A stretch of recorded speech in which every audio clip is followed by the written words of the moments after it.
Have you ever found yourself yawning simply because you saw someone else do it? Perhaps you're feeling the urge to yawn right now. But what exactly is a yawn, and why does it seem so irresistible? Scientists are still unraveling the mystery, but one leading idea is surprisingly practical. Yawning helps cool the brain.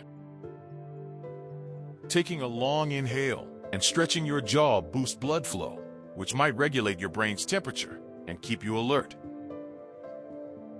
Yawning isn't just about feeling sleepy or bored.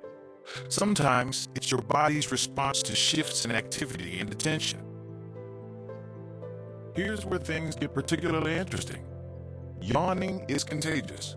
Humans, chimpanzees, and even dogs can catch a yawn just by witnessing one. Researchers believe this strange phenomenon is tied to empathy and the powerful bonds we share with others. So the next time you yawn, remember, it's more than a sign of fatigue. It's your brain's subtle way of staying sharp and of reminding you that you are, quite literally, connected to those around you.